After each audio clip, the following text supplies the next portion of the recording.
Feathered Facts. I'm Fancy Falcon. I'm Toosey. Hi, Toosey. Hi.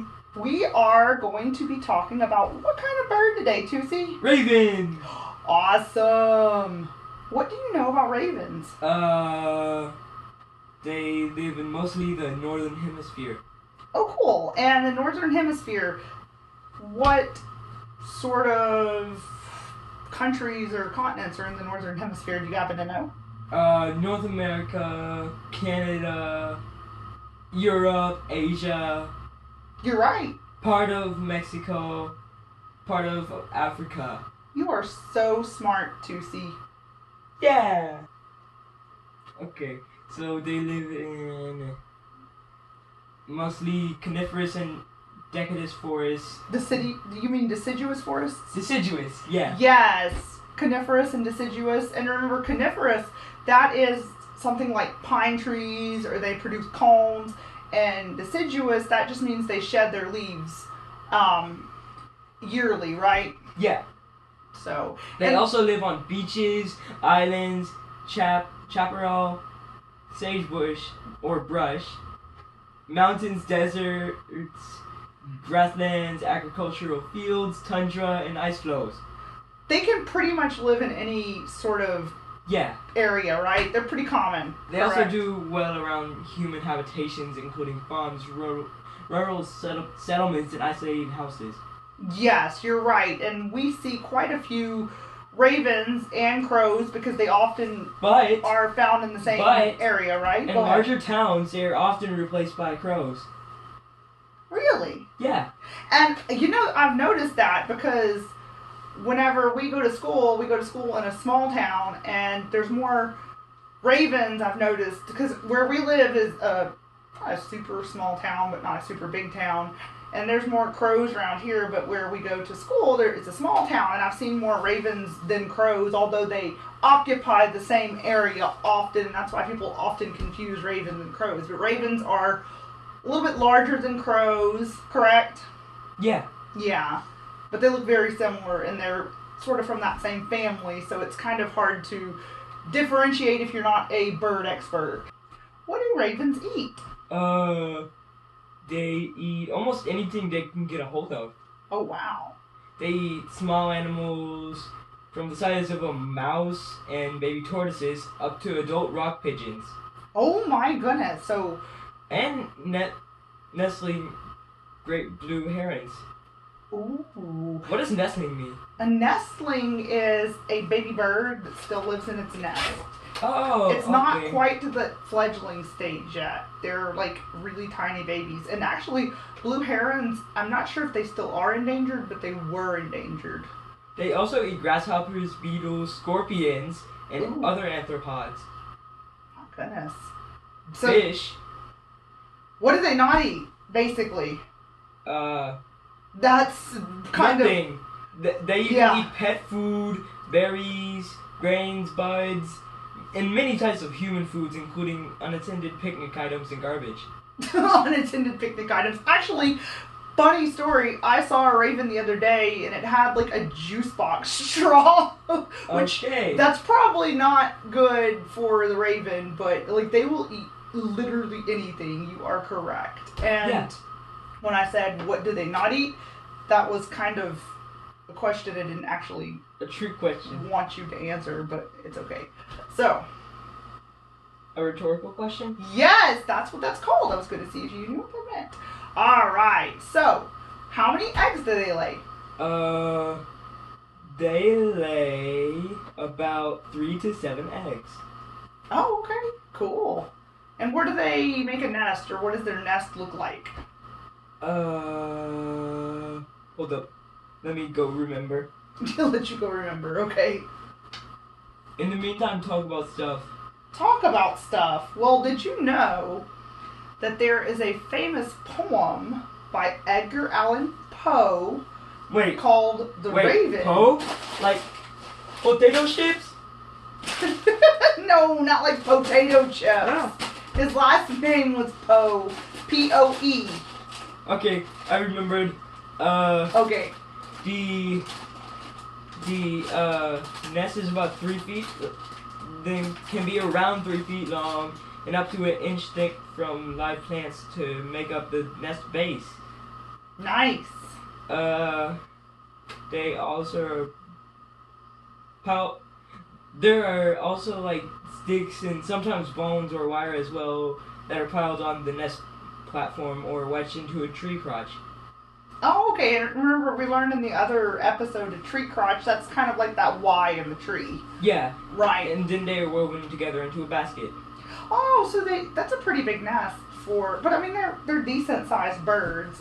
So, and about how big are they? I say about 3 feet long and up to an inch thick.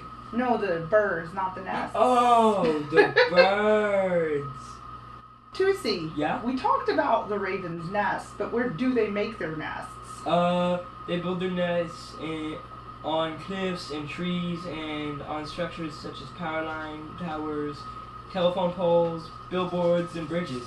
Oh, okay. So kind of like the peregrine falcon and the eagles that make their nests in those high spots and places. Yeah. Oh my goodness. I hear a beast. Do you hear the beast? There's an elusive egret in here too. If looks could kill. Oh no!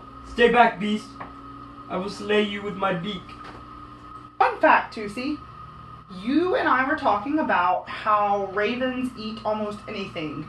And the word raven forms another word that we use in the English language. Have you ever heard anyone say, I'm ravenous? No. That just means somebody's very hungry. And oh. Yeah, that makes sense, right? Because if you're ravenous, that means you're starving and you can eat anything, because ravens will eat almost anything. That's where that word comes from. Yeah. I'm an English teacher, so I like words. Also, ravens are like bold, playful, and clever. Yes, they're very smart. They're almost always doing something worth watching. They are? Yeah. And as I was saying, there's a poem by Edgar Allan Poe. Potato chips. About the raven, and they have also been known throughout different cultures as sort of an omen, or they've been thought of as, what are you doing, Toosey? Eating potato chips. Oh my gosh. But as I was saying, they have been associated with death or something ominous, if you've heard of an omen, something like that. And that's a lot of what Edgar Allan Poe's poetry was this dark, ominous, sad type of poetry. Yeah. And if you've ever read the poem The Raven, have you ever read the poem The Raven, Toosey? No. No. It's a very good poem. And are you eating potato chips again? There are many different things that we can learn from the poem The Raven. Wow! Toosey. What? There is a very famous poem that was written in 1845. Well, it was published in 1845 by Edgar Allan Poe called The Raven, and it fits with the Halloween theme. And I would like to read it to you, and we can talk about it. And I cannot believe you're eating potato chips again. Potato chips. Alright. Once upon a midnight dreary, while I pondered, You got Shakespeare. weak and weary, I said you're not. while I nodded, nearly napping, suddenly there came a tapping, as of someone gently rapping. Wait, rapping? Hey, learning about some birds. At the end of this, you'll know a lot of words. Hey, looking at some pictures, we'll learn about some birds of all the different mixtures. Hey, and that's a feather fact. Well, that was a very good rap, but rapping in the 1800s, it meant like a That's gentle... knocking. It's a type of knocking. English has many different words and connotations to different words. Why? Oh my gosh. What are connotations? That just means how they're used. in different contexts. I know.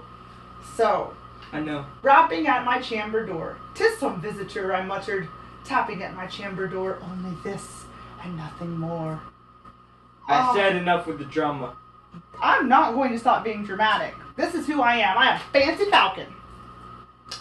Exactly, you're not Shakespeare. Get it right. Well, would you just rather me read it boring like Charlie Brown's teacher? Wah, wah, wah, wah, wah, wah. Yes. Well, that is not who Fancy is. So, Fancy Falcon is going to read how Fancy Falcon wants to read. Oh. Alright. Don't me. Distinctly I remember it was in bleak December, and each separate dying ember wrought its ghost upon the floor. Eagerly I wished the morrow, vainly I had sought to borrow from books surcease of sorrow, sorrow for the lost Lenore, for the rare and radiant maiden whom the angels named Lenore, nameless here forevermore. Toosey! You were interrupting, and surcease of sorrow. Do you know what that means? I wasn't paying attention. Of course you weren't. I don't like English lessons. If you will listen, this is a fun English lesson. Listening to a boring poem. It's not a boring poem. He has... It was boring until I started rapping. It gets better. Surcease of sorrow. The author is just distracting himself with books because he's lost someone he loves. And it means that the books are his distraction. And so, the next stanza. And the silken, sad, uncertain rustling of each purple curtain thrilled me, filled me with fantastic terrors never felt before. So that now, to still the beating of my heart, I stood repeating, 'tis some visitor entreating entrance at my chamber door. Some late visitor entreating entrance at my chamber door. This is it, and nothing more. And the author is just using... Wake up, Toosey! No! Hey, listen, this is a suspenseful poem. Back before they had videos and movies and YouTubes, and I know that's a little ironic since we are on YouTube, but before they had all this sort of entertainment, writing was how people blah blah blah blah blah entertain themselves. And Edgar Allan Poe blah blah blah blah blah blah would have been sort of like if you were watching a scary movie, you're reading a scary blah poem. blah blah blah blah. Toosey, blah blah blah. You're being very rude. No, I'm not. Yes, you are. At least try to learn. Open up that little brain of yours. What brain? You have a hair on you. Hold on. Hair. No. Ah! That was my only hair. So, do you see how he said it's some visitor entreating entrance at my chamber door? Some late visitor entreating entrance at my chamber door. And at the chamber door, that just means his house. This is it and nothing more. He's trying to convince himself that the knocking that he hears is somebody at the door and not a ghost. Are you awake yet? And he's using that repetition to make sure he's not, hearing a ghost. Alright. Presently my soul grew stronger, hesitating then no longer. Sir, said I, or madam, truly your forgiveness I implore. But the fact is I was napping, and so gently you came rapping, and so faintly you came tapping at my chamber door, that I scarce was sure I heard you. Here I opened wide the door. Darkness there, and nothing more. And then we come into symbolism. Do you know what symbolism is, Toosey? No. Oh my goodness. Okay, well, Toosey, you're going to learn what symbolism I don't care. is. The darkness out there could symbolize his loneliness that he's feeling. It could be not just lonely. darkness. Lonely. Like me. You're lonely, Toosey? But yeah. you have a family here. And What family? All I see is, bird brains. We are the house of brilliant bird brains. Not really brilliant. We are all brilliant. More like the opposite. Alright, ooh, here comes some alliteration. What's alliteration? You don't know what alliteration is? It's repetition of initial consonant sounds. I know.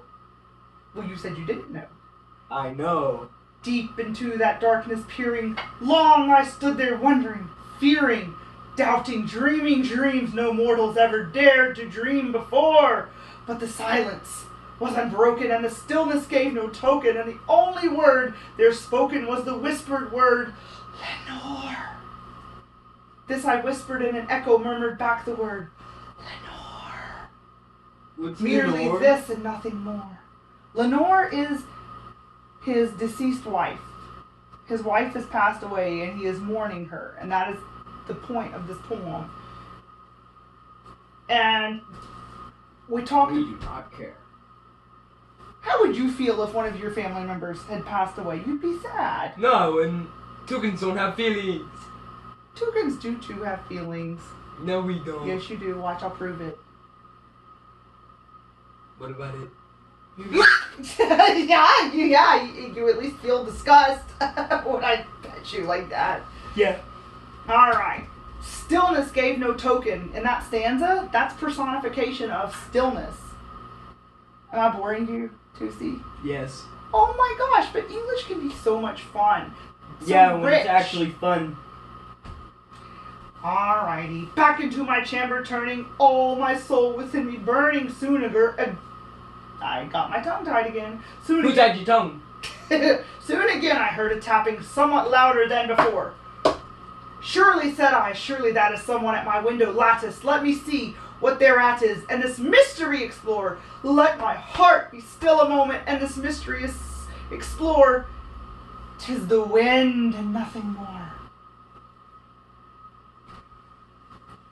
Oh. Toosey, did you fall asleep? No. Open here I flung the shutter, and when with many a flirt and flutter, in there's, oh, here comes the bird part, Toosey! You're gonna like this, here comes the bird part, wake up! Toosey, the bird part's coming! You're not making my viewers like poetry anymore, and I don't like that, Toosey. Maybe, Toosey, get up and earn your paycheck. Read. What? The bird part's Our coming. paycheck. The bird part's coming in this poem. Ew. We. Open, here I flung the shutter, when with many a flirt and flutter, in there stepped a stately raven of the saintly days of yore. Wait, did I hear beans? No, you did beans. Not the least obeisance made he, not a minute stopped or stayed he, but with mien of lord or lady, perched above my chamber door, perched upon a bust of Pallas, just above my chamber door, perched and sat, and nothing more. So this raven sounds like he's less troublesome than you. He just sat there and stared. He didn't chatter on like you. What do you think about that, Toosey? Then this ebony bird Wait, beguiling... you want me to be like the raven? Not all the time, but for this, it would be great if you would just chillax. Then this ebony bird... Chillax. I'm on the next stanza, Toosey.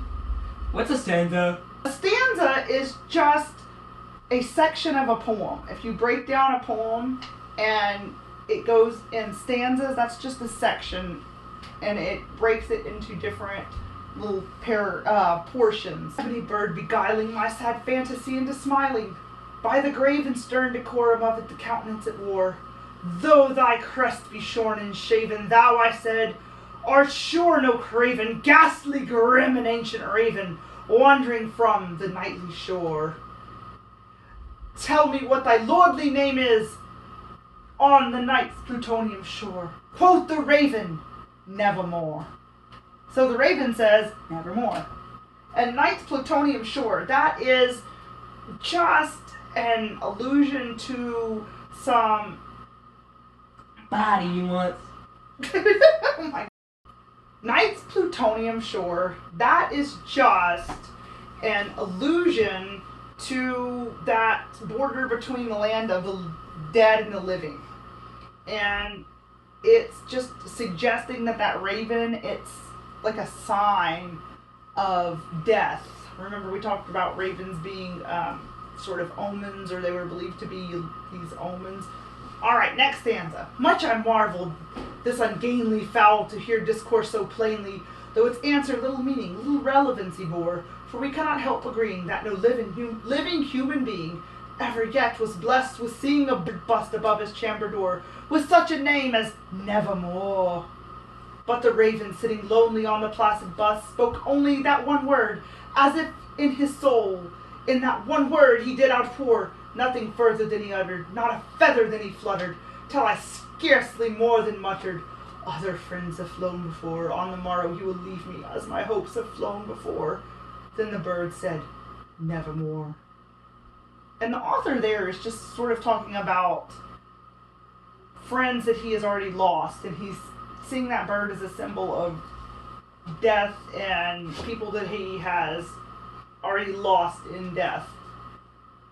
Next stanza.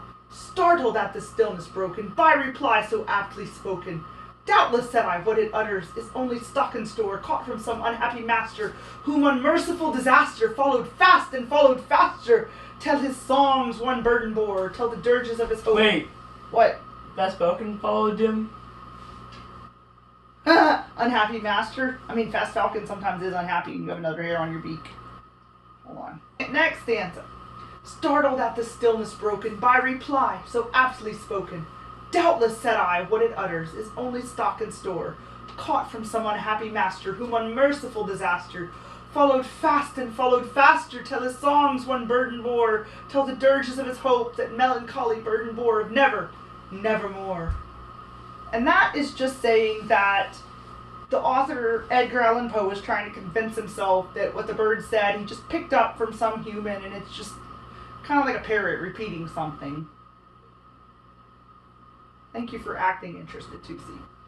Alright, next stanza. But the raven still beguiling all my fantasy into smiling, straight I wheeled a cushioned seat in front of bird and bust and door. Then upon the velvet sinking, I betook myself to linking fancy unto fancy, thinking what this ominous bird of yore, what this grim, ungainly, ghastly, gaunt, and ominous bird of yore meant in croaking, Nevermore.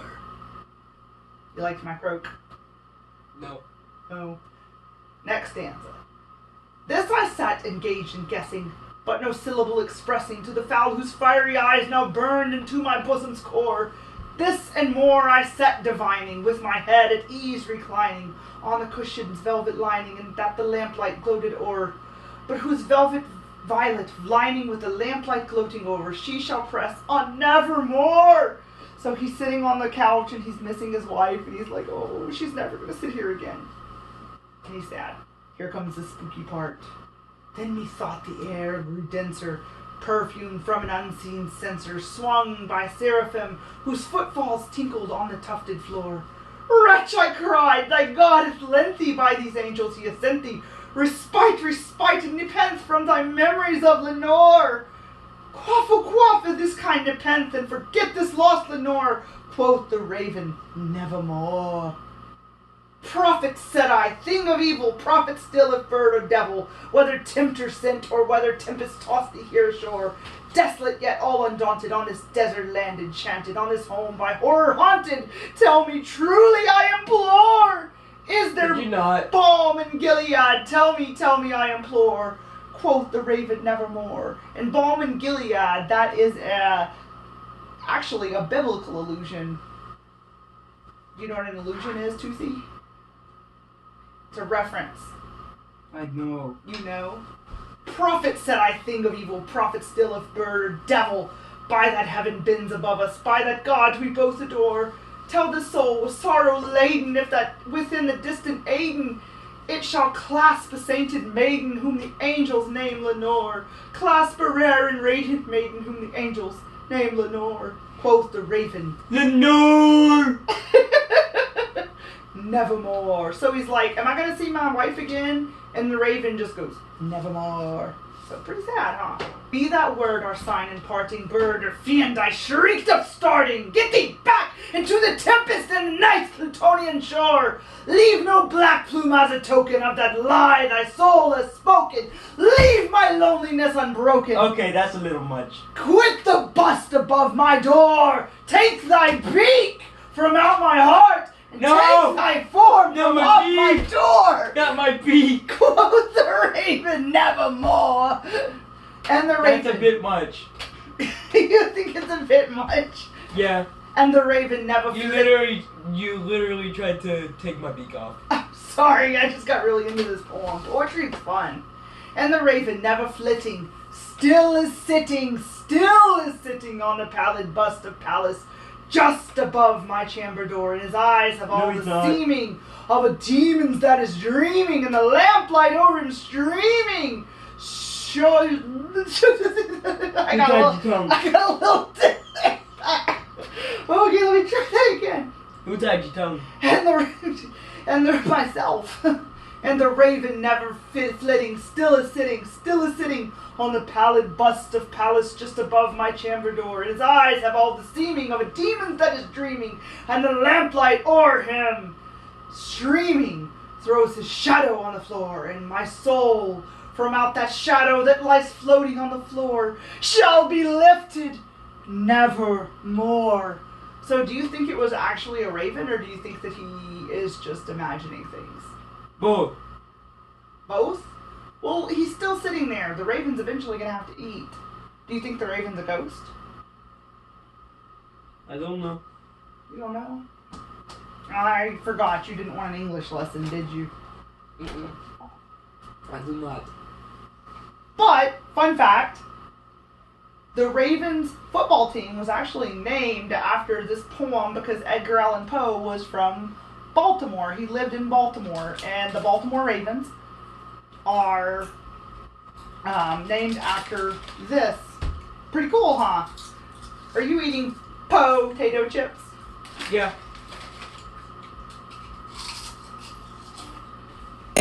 Hey, learning about some birds. At the end of this, you'll know a lot of words. Hey, looking at some pictures, we'll learn about some birds of all the different mixtures. And that's a feather fact.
Well, Toosey, I think that I have spooked you thoroughly with an English lesson, don't you think?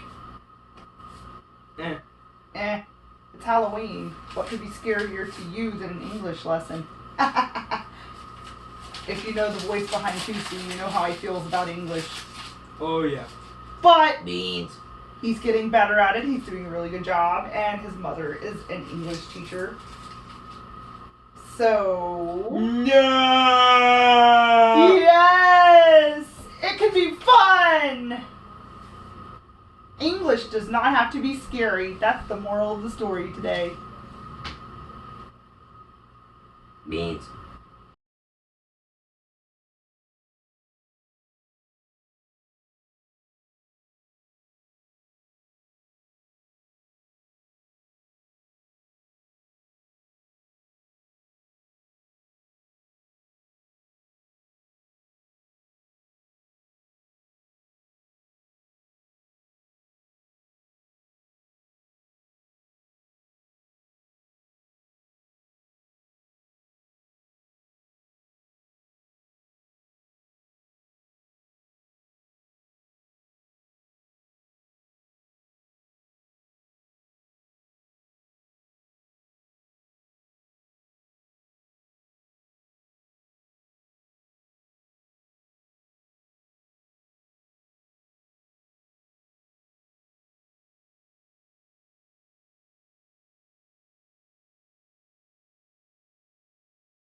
Alright, Toosey. Well, Toosey, I think that we've learned some fun things tonight, and I'm glad that you held on for the English lesson, even though it was quite a bit. You did a really good job I talking about hate English. Why? It's so much fun. Because It's so deep Beans. and rich. Well, okay. I've thoroughly scared you tonight, which, I mean, it is Halloween, so, yeah. What could be spookier than an English lesson to some people, right? Nothing. Nothing. Oh my gosh. But English is fun. And No, it's remember, not. every birdie is special. We'll see y'all next time on Feathered Facts.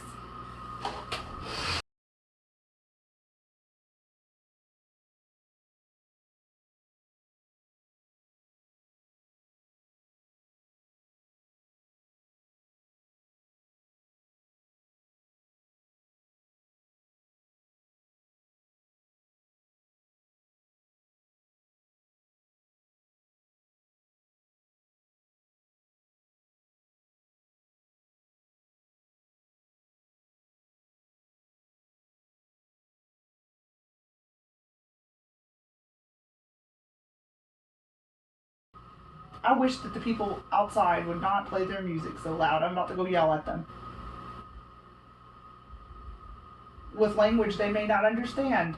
Because when you know the English language in depth, you can yell at people and they won't know that you're insulting them.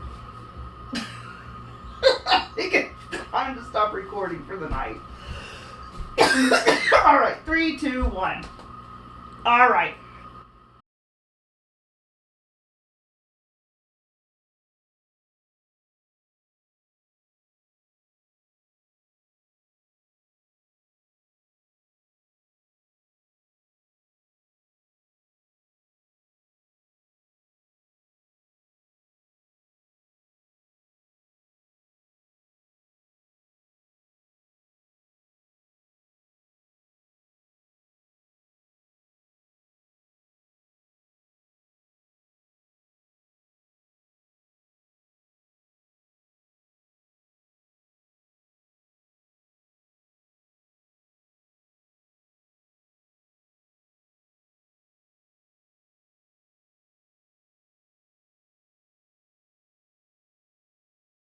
What? I would like to read you a poem by Edgar Allan Poe that is in the public domain, which means I can read it online out loud and not get sued for it.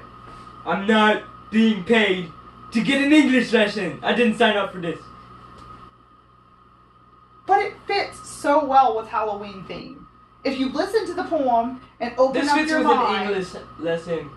Okay. well, it's always good to learn English. I'm an English teacher, Toosey. Did you know that? I have never heard of a toucan hissing. Well, now you have. Once upon a midnight dreary, while You're I not Shakespeare. pondered weak and weary Enough with the drama. over many a quaint and curious volume of forgotten lore, while I nodded, nearly napping, suddenly there came a tapping, as of someone gently rapping. Wait, rapping? Rapping. Hey, learn about some birds. At the end of this, you'll know a lot of words. Hey, looking at some pictures, we'll learn about some birds of all the different mixtures. Hey, and that's a feather fact. That was really a good rap, but that's not the rapping I was talking about. Oh. Rapping means That's knocking. this was written a long time ago. How long ago? Quite a long time ago. 17. The Raven was published in 1845. Let me finish. Rapping at my chamber door. And this video was posted on, or published on, October 31st. This is not October 31st. Well, it's not published yet. That's true, it's not published yet. Exactly. May I please finish my poem? I have some fun English lessons to teach. Fine. And you might even learn something. Guess what? What? Even rap, you have to put words together.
You have to know English. Learning about some birds, all the different, at the end of, ah!